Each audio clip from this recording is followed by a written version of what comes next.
교회를 세우는 두 기둥이란 제목으로 하나님의 말씀을 같이 좀 보겠습니다. 요즘 우리 교회 여러분 오늘도 오면서 아마 봤을 텐데요. 우리 교회 주변이 공사로 북적이고 있습니다. 한쪽은 1700세대가 넘는 대규모 아파트 공사를 하고 있죠. 한 번씩 다이너마이트를 사용해서 폭파도 해요. 근데 그 진동이 교회에도 꽤 전해집니다. 추운 날씨에도 막 중기계를 동원해서 열일하고 계십니다. 또 바로 옆에서는 그 덤프트럭 개조하던 공장이 철거하고 있습니다. 또 다른 아파트가 거기 이제 세워질 거라고 합니다. 2, 3년 후에 우리 교회 주변 풍경이 상당히 달라져 있을 거라 예상을 해봅니다. 이렇게 어떤 건물을 세워갈 때 기중기, 굴착기, 대형 트럭, 많은 인력 등이 동원이 되죠. 또 건물 안에는 철근, 시멘트, 샤시, 이 말고도 다양한 전기시설, 난방시설, 방음제 등이 들어갑니다. 쉽게 지어지지 않습니다. 쉽게 세우면 쉽게 무너지기 때문이죠. 그렇다면 우리가 몸담고 있는 이 교회는 어떻게 세워지는 것일까? 교회는 눈에 보이는 건물이 아니죠. 신자들의 공동체가 곧 교회입니다. 예수를 내 구주로 믿는 동일한 고백을 하는 신자들의 모임이 곧 교회입니다. 그렇기 때문에 철근이나 기중기가 필요한 게 아닙니다. 그런 걸로 세워지는 게 아니죠. 그렇다면 교회는 무엇으로 세워지는 것일까? 오늘 본문은 그에 대한 성경적인 답을 우리에게 알려줍니다. 특히 코로나로 모이지 못한 지 1년이 된 지금, 우리는 교회의 공동체성이 무너지지 않아야 할 중요한 기로에 서 있습니다. 사진 보여주세요. 제가 간단하게 몇 장만 골랐는데도 언제 우리가 저렇게 모였나 싶을 정도로 우리가 굉장히 열심히 다양한 활동들을 했고, 우리가 한 공동체라는 그런 주인의식과 공동체의식이 우리 안에 있었습니다. 지금 우리는 어떨까? 이게 서로의 얼굴을 보지 못하고 어느새 멀어진 것 같은 공동체의 모습이 다시 회복되도록 기도할 필요가 절실합니다. 오늘 말씀을 통해서 우리에게 주신 이 교회를 세우며 회복해가는 은혜가 부어지기를 바라며 함께 살펴보겠습니다. 자, 먼저 오늘 사건이 언제 벌어졌는지 한번 봅시다. 19절을 보면 그때에 스데반의 일로 일어난 환란으로 말미암아 흩어진 자들이, 스데반은 첫 교회였던 예루살렘 교회의 집사였습니다. 예수를 부인하는 유대인들에게 담대히 예수 복음 전하다가 돌에 맞아 순교했죠. 우리보다 먼저 하나님 품에 안겼습니다. 우리가 나중에 천국에 가면 스데반 형님의 얼굴을 보고 눈물로 얼싸안을 날이 올 것입니다. 어쨌든 이 순교 사건 이후로 큰 박해가 일어나죠. 사도행전 8장 1절, 그날에 예루살렘에 있는 교회에 큰 박해가 있어 사도 외에는 다 유대와 사마리아 땅으로 흩어지니라. 여러분, 세상 사람이 보기에는 이제 교회 망했다 했을지 모릅니다. 베드로 설교 한 번에 3,000명, 수천 명씩 믿더니 다 흩어져 버렸구나, 저런 했을지 모릅니다. 우리 역시 코로나 바이러스로 모이지 못하고 흩어지게 되면서 교회 안에서도 이런 생각이 생겨났을 것입니다. 이러다 교회 망하는 거 아니야? 우리 중 누군가는 믿음이 무너지는 거 아니야? 하나님 도대체 왜 이런 일을 겪게 하시는 거지? 라며 불평 어린 걱정의 말들을 하게 될 수도 있습니다. 하지만 고난 중에도 우리가 믿어야 할 하나님은 선하신 하나님입니다. 그 손에 실수가 없으신 하나님이죠. 우리가 지난 주일 부른 찬양처럼 주는 완전하십니다. 우리는 연약하지만 주는 완전하시기 때문에 우리에겐 여전히 소망이 있는 것입니다. 예루살렘 교회가 뿔뿔이 흩어지자 다 끝난 것인가 할 그때에 그 흩어진 사람들을 통해 어떤 새로운 일이 시작되는가 우리 보겠습니다. 19, 20절, 흩어진 자들이 베니게와 구브로와 안디옥까지 이르러 유대인에게만 말씀을 전하는데 그 중에 구브로와 구레네 몇 사람이 안디옥에 이르러 헬라인에게도 말하여 주 예수를 전파하니. 자, 우리에게 좀 생소하고 낯선 지역들이 등장하죠. 지도를 먼저 좀 보겠습니다. 자, 지금의 리비아인 구레네, 예루살렘에서 흩어진 자들이 저 구레네까지 갔고 또 위로 올라가서 지금의 레바논인 베니게, 그리고 안디옥까지 올라가게 됩니다. 이렇게 흩어지게 됩니다. 예루살렘 주변으로 지중해를 끼고 지금의 터키, 그리스, 레바논 쪽으로 흩어지게 됩니다. 근데 그 중에 그들이 이제 흩어져 가지고 동족 유대인에게만 말씀을 전하는데 그 중에 몇 사람이 구레네와 저 구브로, 지금의 키프로스 섬인 저 구레네와 구브로 몇 사람이 안디옥에 가서 헬라인에게도, 그리스인에게도 이 예수님을 전하게 됩니다. 근데 우리 눈에는 이게 뭐 특별한 일인가 싶어요. 유대인에게만 전도하다가 헬라인에게도 전한 거네, 뭐 별거라고 라 생각할 수 있습니다. 하지만 유대인이 과연 어떤 민족인지 우리가 조금만 알아보면 이건 엄청난 변화라는 것을 깨닫게 됩니다. 유대인을 지금은 유태인이라고 부르죠. 이들은 구약 성경의 주인공이고 하나님의 말씀을 처음 받은 사람이에요. 모세를 통해 십계명을 받았고 수많은 선지자와 아브라함과 다윗을 배출한 민족입니다. 너희는 내 백성이라는 하나님 말씀을 수도 없이 들어온 참 복받은 민족입니다. 그런데 그러다 보니 한 가지 폐단이 생겼어요. 구원은 우리에게만 있다는 이 강한 신념이 생긴 것이에요.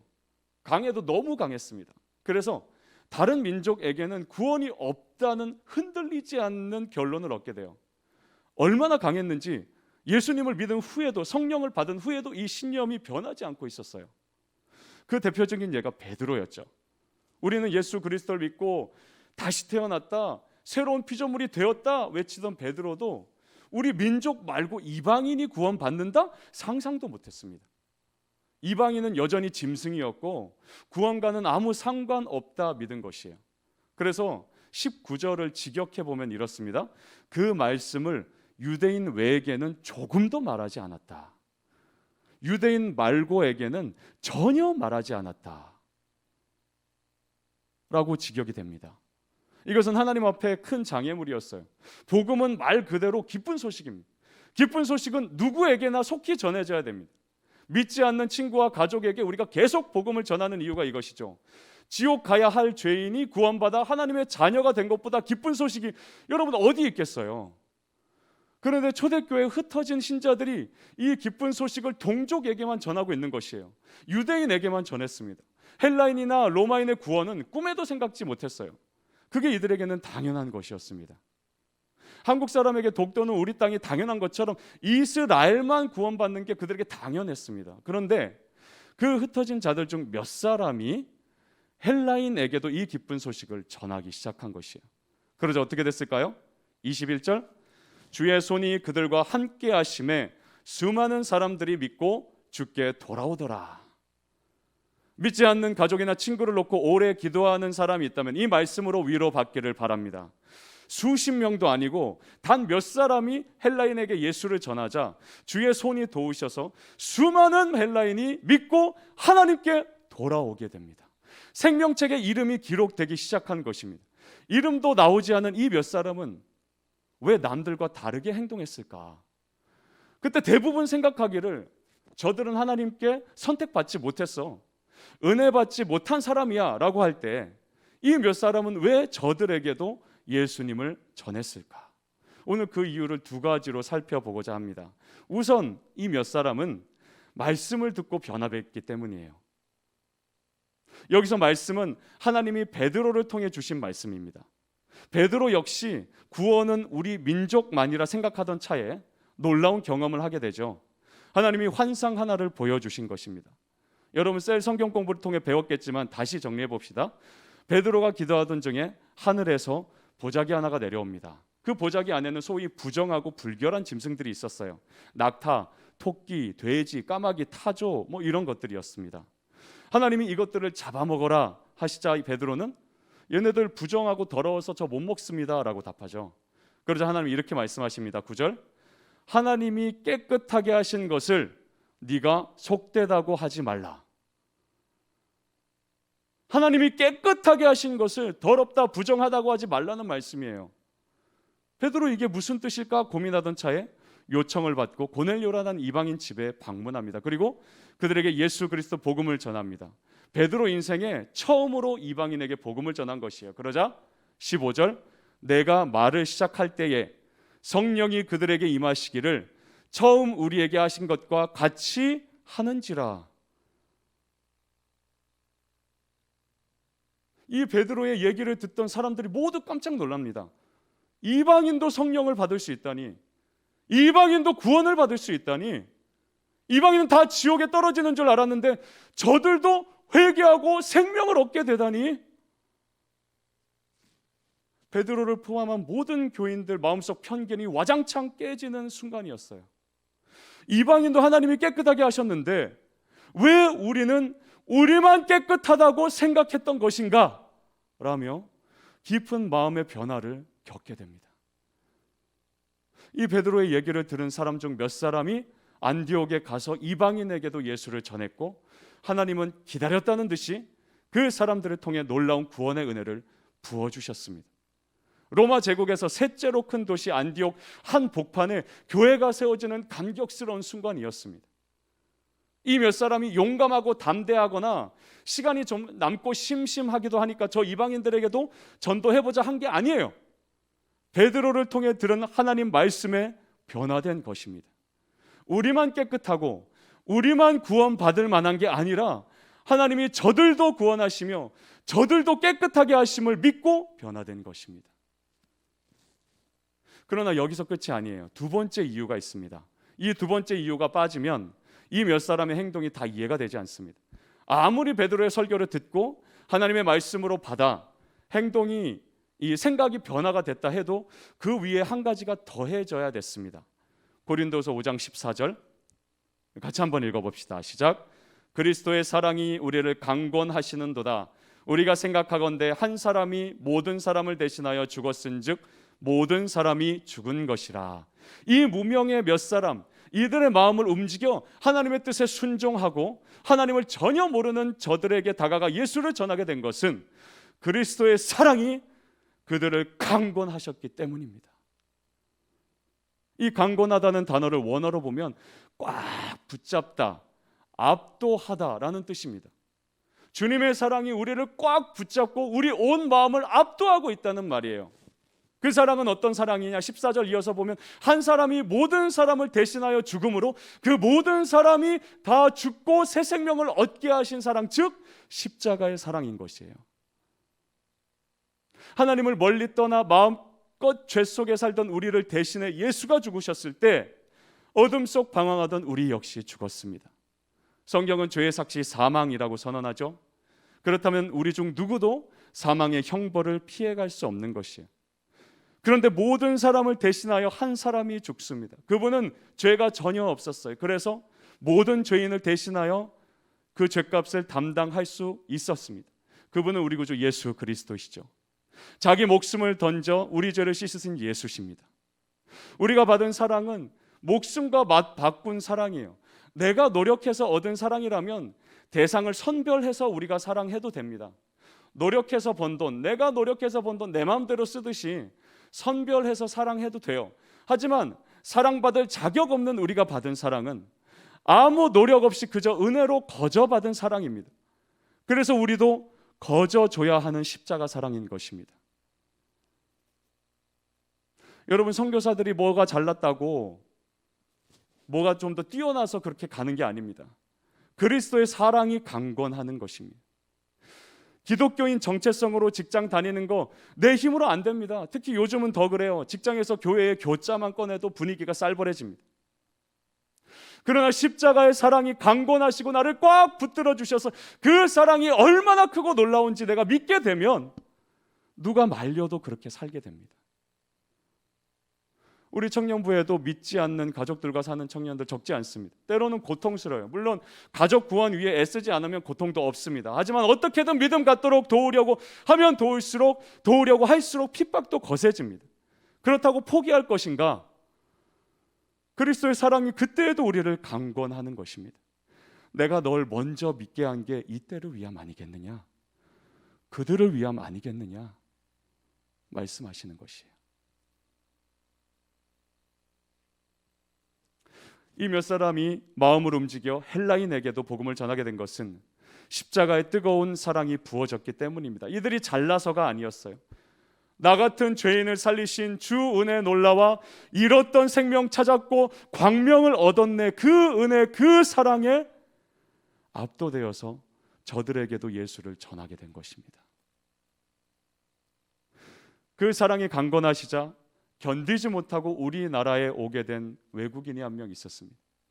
이분은 남자가 아니라 독신 여성, 목사가 아니라 평신도, 의사가 아니라 간호사란 이유로 오랜 시간 우리에게 잊혀져 있었습니다. 그러다가 4년 전에 이분에 대한 일대기가 영화로 개봉하면서 많은 사람에게 알려졌죠. 보여주세요. 이 서서평 선교사님의 특징은 당시 조선에서도 가장 가난하고 버림받은 사람들을 도왔다는 사실입니다. 당시 우리나라 사람도 꺼리던 나병 환자 치료에 앞장섰고 14명의 고아를 입양하고 38명의 과부들과 함께 살며 그들을 돌봤습니다. 그래서 자신은 굶어가면서 조선 사람들을 돌보느라 몸은 점점 쇠약해졌어요. 다른 선교사들이 하루 식비로 3원을 쓸 때 이분은 그 30분의 1인 10전으로 하루를 살았습니다. 결국 한국에 온 지 22년 만에 영양실조와 폐렴 등으로 순교하시게 됩니다. 누구도 조선 땅에 가라고 떠밀지 않았어요. 오늘 그 몇 사람을 떠민 사람이 없었듯이 누구도 이분한테 조선 땅에 가라고 밀지 않았어요. 그리스도의 사랑이 강건한 것입니다. 이 사랑이 우리도 강건하십니다. 지금 이 시간 강건하십니다. 복음의 불모지에 있는 저들을 찾아갈 몇 사람이 바로 너라고 말씀하십니다. 여러분, 이 말씀 앞에 엎드립시다.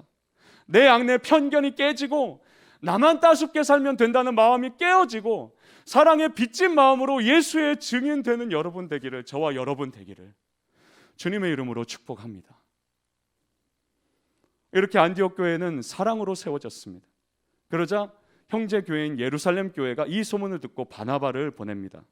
23절 보면 바나바가 안디옥에 도착해서 처음 주목한 것은 하나님의 은혜였어요. 그 은혜를 기뻐합니다. 사람이 얼마나 모였고 사람이 많고 적음이 중요하지 않았어요. 부어주신 은혜를 보고 기뻐합니다. 우리는 여기서 교회가 무엇으로 세워지는지 또 하나를 발견합니다. 바로 하나님의 은혜입니다. 여러분, 이 본문 속에 아주 중요한 진리가 숨어 있는데 그게 뭐냐면 모든 하나님의 역사는 은혜로 된다는 사실이에요. 은혜 없이 되는 것은 하나님이 하신 게 아닙니다. 그 유명한 돌아온 탕자 이야기에서 둘째 아들이 떠난 것은 자기 집이 아니라, 아버지가 아니라 하나님의 은혜의 품이었습니다. 우리 삶이 메마르고 황폐해지는 것은 이 은혜를 지금 내가 떠나 살고 있다는 신호예요. 아낌없이 거저 은혜 주시는 주님께 속히 돌아오라는 신호인 것입니다. 안디옥은 로마 제국의 제3대 도시답게 우상과 어두움과 욕망에 찌든 도시였습니다. 그런데 바로 그곳에 은혜가 임한 것이에요. 캄캄한 밤에 아기 예수가 오심으로 은혜가 임한 것처럼 오래 황폐하였던 그 어두운 땅에 구원의 은혜가 임했습니다. 그래서 우리는 이 본문에서 오해하지 말아야 될 것이 있어요. 24절 보면 바나바는 착한 사람이요 성령과 믿음이 충만한 사람이라 이에 큰 무리가 주께 더하여지더라. 바나바가 착했구나. 게다가 성령과 믿음이 충만했구나. 그래서 이에 큰 무리가 주께 더하여졌구나. 자칫하면 하나님의 은혜보다 바나바라는 한 사람이 더 주목받게 됩니다. 성경은 그 반대편에서 외치고 있어요. 바나바의 어떠함보다 그가 받은 은혜를 주목하라고 외치고 있습니다. 24절을 한마디로 요약하면 이래요. 바나바는 은혜 받았더라. 여기 바나바 대신 우리의 이름도 들어가게 되기를 바랍니다. 바나바는 착한 사람이었어요. 우리 주변에도 가끔씩 착한 사람을 보게 되죠. 그래서 우리가 이렇게 오해할 수 있습니다. 사람이 스스로 착하게 살 수 있구나. 그러나 성경은 죄로 오염된 사람은 스스로 선하고 착할 수 없다고 말합니다. 로마서 7장 19절에서 바울은 이렇게 고백해요. 내가 원하는 바 선은 행하지 아니하고 도리어 원하지 아니하는 바 악을 행하는도다. 이건 존경받는 믿음의 선배 바울뿐 아니라 우리 모두의 솔직한 고백입니다. 선하게 살고 착한 말 하면서 살기 원하지만 내 입 밖으로 나오는 것은 악한 말과 행실이고 우리의 마음의 악한 생각들이에요. 그래서 예수 믿든 믿지 않든 누군가 착한 행실을 한다면 그건 분명 하나님의 은혜가 그에게 부어졌다는 것입니다. 하나님은 때로 불신자에게도 은혜를 주셔서 착한 행실을 하게 하십니다. 여러분 동화 콩쥐팥쥐 알죠? 그 콩쥐팥쥐 같은 가정이 실제 있다고 칩시다. 그 못된 계모와 팥쥐가 날마다 콩쥐를 괴롭혔어요. 그러다 어느 날 갑자기 콩쥐를 착하게 대하기 시작한다면 은혜 받은 것입니다. 은혜 받은 것이에요. 여러분, 직장에 못된 상사가 있다고 칩시다. 치는 게 아니라 거의 실제 그렇죠. 정말 그 상사 보기 싫어서 출근하기도 싫은 그런 마음이에요. 그러던 어느 날 그 상사가 나에게 아주 착하게 대하기 시작한다면 그 사람은 은혜 받은 것입니다. 은혜를 받은 것이에요. 사람은 그 누구도 스스로 착해질 수가 없습니다. 그 마음과 양심이 죄로 오염되었기 때문입니다. 우리가 살아봐서 알잖아요. 그러나 죄를 이기는 능력이 바로 은혜입니다. 하나님의 은혜는 우리의 성품도 바꿉니다. 그래서 우리 스스로 착해졌다고 교만할 수 없는 것입니다. 내가 누군가를 남몰래 도와줬다, 나 역시 좀 남달라졌어 라고 생각할 수 없는 것은 하나님이 나에게 은혜 주셔서 그렇게 한다는 것이에요. 바나바도 마찬가지였습니다. 태어날 때부터 좋은 가정에 좋은 환경에 자라서 그렇게 착한 게 아니었어요. 빌립보서 1장 6절을 보면 너희 안에서 착한 일을 시작하신 이가 그리스도 예수의 날까지 이루실 줄을 우리는 확신하노라. 은혜의 하나님이 너희 안에서 착한 일을 시작하셨다는 거예요. 여기 보면은 너희 안에서라고 하죠. 이 너희는 바로 교회입니다. 각 사람도 말하지만 한 교회 공동체를 뜻하는 것이에요. 우리 설린교회 안에서, 우리 청년부 안에서 하나님은 착한 일을 시작하셨습니다. 우리 스스로 착해지고 서로 사랑할 수가 없어요. 하나님의 은혜가 임하자 우리 안에서 착한 일이 시작되는 것입니다. 성령과 믿음의 열매가 그때에 나타나기 시작하는 것입니다. 교회가 교회다워지는 것이고 아름다워지는 것입니다. 바나바가 자랑할 것은 하나도 없어요. 다만 먼저 은혜 받은 것뿐입니다. 그래서 사도 바울은 에베소 교회에게도 이렇게 말합니다. 사도행전 20장 32절, 지금 내가 여러분을 주와 및 그 은혜의 말씀에 부탁하노니 그 말씀이 여러분을 능히 든든히 세우시리라. 탁월한 몇 사람에게 교회를 부탁하지 않습니다. 주와 및 그 은혜의 말씀에 부탁을 합니다. 우리 교회도, 한국 교회도, 청년부의 7개의 셀도 은혜의 말씀으로 돌아가야 돼요. 나 같은 죄인을 구원하신 은혜의 말씀이 교회를 살리고 사람을 살릴 수 있습니다. 여러분 크게 다쳐본 사람은 119에 전화하는 자세가 달라요. 다른 사람과 달라요. 유유자적하고 여유롭게 전화할 수 없습니다. 제발 빨리 와달라고 부탁하면서 간절하게 부탁을 합니다. 제발 이 사람 살려달라고 목이 메이도록 부탁합니다. 바울도 여기서 은혜의 말씀에 부탁한다고 할 때 커피 한 잔 사달라는 그런 부탁이 아니었어요. 하나님이시여, 은혜의 말씀으로 이 사람들 꼭 살려주십시오. 간절히 부탁하는 것이에요. 지금도 우리는 이 은혜와 사랑으로 교회를 세워가야 합니다. 우리 청년부 안에 은혜가 메마르지 않도록, 사랑의 불꽃이 꺼지지 않도록 매달려 기도할 때입니다. 먼저 구원의 은혜를 받았습니까? 먼저 십자가 사랑을 받았습니까? 그렇다면 여러분, 앞서서 그 사랑을 실천하십시오. 먼저 나서서 청년들을 격려하십시오. 믿지 않는 가족과 친구들에게 먼저 은혜의 손길을 내미십시오. 거기에 반드시 열매가 나타납니다. 코로나로 서먹서먹해진 이때가 오히려 진실된 진짜 사랑을 실천할 좋은 기회예요. 오히려 내가 받은 은혜를 표현할 좋은 기회입니다.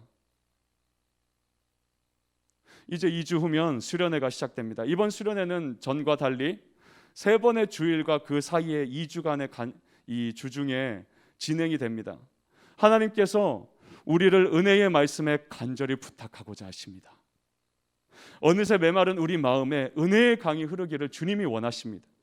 그리스도의 사랑이 강건하는 것을 깨닫게 되기를 바라십니다. 이 주님이 이번 한 주도 곁에서 나와 함께 하실 것입니다. 우리와 함께 하실 것입니다.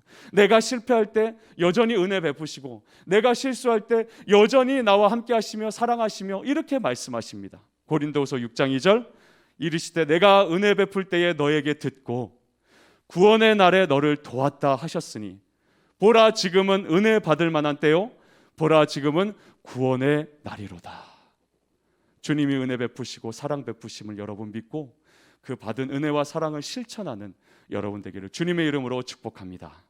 하나님 아버지, 오늘 말씀을 통하여서 이방의 첫 선교를 통해서 세워지는 이 첫 교회가, 안디옥 교회가 어떻게 세워지는지 보게 되었습니다. 몇 사람의 순종이 있었고 또 바나바와 사울의 순종이 거기에 있었습니다. 그러나 그 사람들의 됨됨이와 그 사람들의 어떠한 잘남이 아니라 그들에게 베푸신 사랑이 강건한 것이고 그들에게 베푸신 은혜로 그들이 변화되어서 그 받은 은혜를 나눴던 것임을 우리가 깨닫게 됩니다. 주님, 우리 사랑하는 청년부, 우리 교회도 하나님 은혜와 사랑으로 세워짐을 믿습니다. 아버지, 우리가 먼저 받은 은혜와 먼저 받은 사랑을 아낌없이 전하고 증거하고 베풀 수 있는 그런 우리의 마음이 되도록 변화시켜 주시옵소서. 내가 받은 은혜만 간직하고 받은 사랑만 간직하지 않고 그 자리에서 일어나서 그 은혜를 갈급해하고 있고 그 사랑에 목말라하고 있는 그들에게 찾아가서 주님을 전할 때에 그곳에 놀라운 성령의 역사가 일어나며 성령과 믿음이 충만한 일들이 일어나는 것을, 그 하나님의 역사를 우리가 믿음으로 볼 수 있도록 은혜 베풀어 주시옵소서. 예수님의 이름으로 기도합니다. 아멘.